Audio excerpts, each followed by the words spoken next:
യാതൊരു മടിയും കൂടാതെ ജനാധിപത്യ രാജ്യമായ ഇന്ത്യയിൽ നിന്നുകൊണ്ട് ഇന്ത്യയെ ഞങ്ങളൊരു ഇസ്ലാമിക രാജ്യമാക്കുമെന്ന് പ്രഖ്യാപിച്ച് പ്രവർത്തനം നടത്തിയ സംഘടനയാണ് students Islamic movement of India എന്ന സിമി.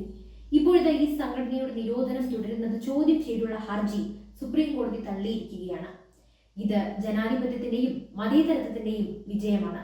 എന്നാൽ ഈ ഒരു അവസരത്തിൽ നമ്മൾ ചർച്ച ചെയ്യപ്പെടേണ്ട ഒരു കാര്യമുണ്ട്. പ്രബുദ്ധ കേരളത്തിൽ ഇന്നും സിമിയുടെ അവശേഷിപ്പുകൾ ഉണ്ട് എന്ന സത്യം.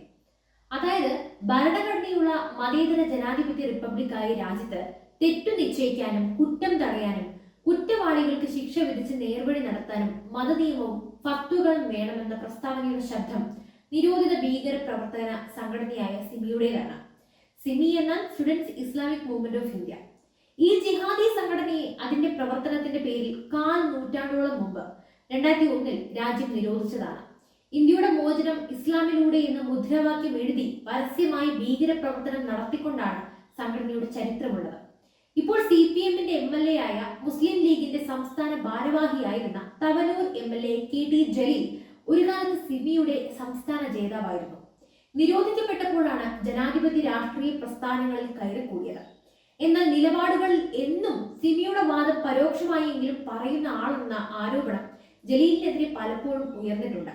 രാജ്യത്തിന്റെ ഭരണഘടനയ്ക്കും മേലെയാണ് മതനേതാക്കളുടെ സ്ഥാനവും അവരുടെ ഫത്വകളും എന്നുമാണ് ജലീൽ പലപ്പോഴും പറയാറുള്ളത്. നിയമനിർമ്മാണ സഭാംഗം എന്ന നിലയിൽ ജലീലിന് അയോഗ്യത പോലും കൽപ്പിക്കാൻ ഇടയാക്കിയേക്കുന്നതാണ് ഈ നിലപാട്. മുസ്ലിം സമുദായത്തിന്റെ കുറ്റങ്ങളും തെറ്റുകളും പോരായ്മകളും ആ സമുദായവും ക്രിസ്ത്യാനികളുടേത് അവരും ഹിന്ദുക്കളുടേത് അവരും വേണം എതിർക്കാനും തിരുത്താനും എന്നാണ് MLA-യുടെ നിലപാട്. സ്വർണ്ണക്കടത്തും ഹവാല ഇടപാടും അതിൽ മുസ്ലിം സമുദായത്തിന്റെ പങ്കും മലപ്പുറം ജില്ല കേന്ദ്രീകരിച്ചുള്ള അതിന്റെ ആധിക്യവും സംബന്ധിച്ച ചർച്ചകൾക്കിടയിലാണ് ജലീലിന്റെ ഈ അഭിപ്രായം ഉയർന്നത്. സ്വർണ്ണക്കടത്തിൽ ഉൾപ്പെട്ടിട്ടുള്ള മുസ്ലിങ്ങൾ അത് മതവിരുദ്ധമല്ല എന്ന് വിശ്വസിക്കുന്നു എന്നാണ് ജലീലിന്റെ വീക്ഷണം. അതിനാൽ തന്നെ ഖാലിമാർ എന്ന സ്ഥാനത്തുള്ള മുസ്ലിം മത നിയമവിധികൾ ഉണ്ടാക്കുന്നവർ സ്വർണ്ണക്കടത്തിനെ സമുദായങ്ങൾക്കിടയിൽ വിലക്കണമെന്നാണ് ജലീലിന്റെ പ്രസ്താവന. സിനിമ മതപരമായി ഹറാമായതിനാൽ മലപ്പുറത്ത് സിനിമാ തിയേറ്ററുകൾക്ക് സിഗരറ്റ് ബോംബുകൾ വെച്ച് തീപിടിപ്പിച്ച സിമിയുടെ ചരിത്രവും ശബ്ദവുമാണ് ഈ പ്രസ്താവനയിലൂടെ ഓർമ്മിപ്പിക്കപ്പെടുന്നത്. സ്വർണ്ണക്കടത്തും ഹവാല ഇടപാടും രാജ്യത്തിന്റെ സാമ്പത്തിക സംവിധാനത്തെ തകർക്കുകയും പണം ഭീകര പ്രവർത്തനങ്ങൾക്കുൾപ്പെടെ വിനിയോഗിക്കപ്പെടുകയും ചെയ്യുന്നതിനാൽ രാജ്യദ്രോഹമാണ് അത് കണക്കാക്കി ഭരണഘടന പ്രകാരം ഭാരതീയ ശിക്ഷാ സംവിധാന പ്രകാരം നടപടികൾ എടുക്കണമെന്ന് പറയേണ്ട ജനപ്രതിനിധിയാണ് വിഷയം മതവിഷയമാക്കി തിരിച്ച് ഖ്വാളിമാരുടെ ഫത്വ പുറപ്പെടുവിക്കണമെന്ന് പലപ്പോഴും പറയാറുള്ളത്. ഇന്ത്യയുടെ മോചനം മാത്രമല്ല ഭരണവും ഇസ്ലാമിക വഴിയിലാക്കണമെന്ന് പറയുന്നത് കേരള നിയമസഭയിലെ തവനൂർ നിയോജക മണ്ഡലത്തിൽ നിന്നുള്ള MLA ആണ്. എന്തൊരു വിരോധാഭാസമാണല്ലേ. എന്തായാലും ജലീലിന്റെ വാദങ്ങൾക്ക് CPM-ന്റെ അറിവും അനുമതിയും പിന്തുണയും ഉണ്ടാകാറുണ്ട്. പ്രീണനം മുഖ്യമായതുകൊണ്ട് തന്നെ കണ്ണടച്ച് ഇരുട്ടാക്കുന്നു. ഇവിടെയാണ് കേരളത്തിലെ മതേതരത്വത്തിന്റെ പ്രസക്തി. CPM പത്രമായ ദേശാഭിമാനിയിൽ നൽകിയ അഭിമുഖം ആധാരമാക്കിയാണ് ഇതുവരെ പറഞ്ഞ പ്രസ്താവനകളെല്ലാം തന്നെ.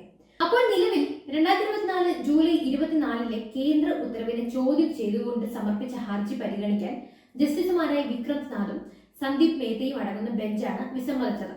സിമി മുൻ അംഗമായ ഹുമാം അഹമ്മദ് സിദ്ദീഖിയാണ് ഹർജിക്കാരൻ. 2024 ജനുവരി 29 സിമിയുടെ നിരോധനം 5 വർഷത്തേക്ക് കൂടി നീട്ടാനായി കേന്ദ്രം തീരുമാനിച്ചിരുന്നു. 1967 നിയമവിരുദ്ധ പ്രവർത്തനങ്ങൾ നിയമപ്രകാരമാണ് ഈ നടപടി. 2001 അടൽ ബിഹാരി വാജ്പേയി സർക്കാരിന്റെ കാലത്താണ് സിമിക്ക് നിരോധനം ഏർപ്പെടുത്തിയത്. പിന്നീട് ഈ നിരോധനം നീട്ടിക്കൊണ്ടു പോവുകയായിരുന്നു. US-ലെ 9/11 ഭീകരാക്രമണത്തിന് പിന്നാലെ അൽഖ്വയ്ദയുമായി സംഘടനയ്ക്ക് ബന്ധമുണ്ടെന്ന് കണ്ടെത്തിയതിനെ തുടർന്നായിരുന്നു ഈ നടപടി സ്വീകരിച്ചത്. ജമാഅത്തെ ഇസ്ലാമിയുടെ പോഷക സംഘടനയായി അറിയപ്പെട്ടിരുന്ന സിമി ഇന്ത്യയിലെ ആദ്യത്തെ ലക്ഷണമൊത്ത തീവ്രവാദ സംഘടനയായിട്ടാണ് അറിയപ്പെടുന്നത്. NDF-ന്റെയും പോപ്പുലർ ഫ്രണ്ടിന്റെയും ആദ്യകാല രൂപവും അത് തന്നെയാണ്. 1977 ഏപ്രിൽ 25 അലിഗഡ് മുസ്ലിം സർവകലാശാല കേന്ദ്രീകരിച്ചാണ് ഈ ഭീകര സംഘടന രൂപീകരിച്ചത്. ഇന്ത്യയെ ഇസ്ലാമിക രാജ്യമാക്കുക, ജിഹാദിലൂടെ ഇന്ത്യയിലെ അമുസ്ലിങ്ങളെ പരിവർത്തനം ചെയ്യുക എന്നതുമായിരുന്നു സിമിയുടെ പ്രഖ്യാപിത ലക്ഷ്യങ്ങൾ. ഇന്ത്യയുടെ വിവിധ ഭാഗങ്ങളിൽ നിന്ന് അലിഗഡ് മുസ്ലിം സർവകലാശാലയിൽ ഒത്തുചേർന്ന വിദ്യാർത്ഥികളാണ് സിമി രൂപവൽക്കരിച്ചത്. 1940-കളിൽ തന്നെ ഇസ്ലാമിക വിദ്യാർത്ഥി കൂട്ടായ്മ രൂപവൽക്കരിക്കാൻ പദ്ധതി ഉണ്ടായിരുന്നുവെങ്കിലും വിഭജന കാലത്തെ സംഘർഷഭരിതമായ രാഷ്ട്രീയ പശ്ചാത്തലത്തിൽ അതിന് കഴിഞ്ഞില്ല. വിഭജനാനന്തരം ഇസ്ലാമിക വിപ്ലവം ലക്ഷ്യമായി കണ്ട നിരവധി വിദ്യാർത്ഥി കൂട്ടായ്മകൾ രാജ്യത്തിന്റെ പല ഭാഗത്തായി വിവിധ നാമധേയത്തിൽ നിലവിൽ വന്നു.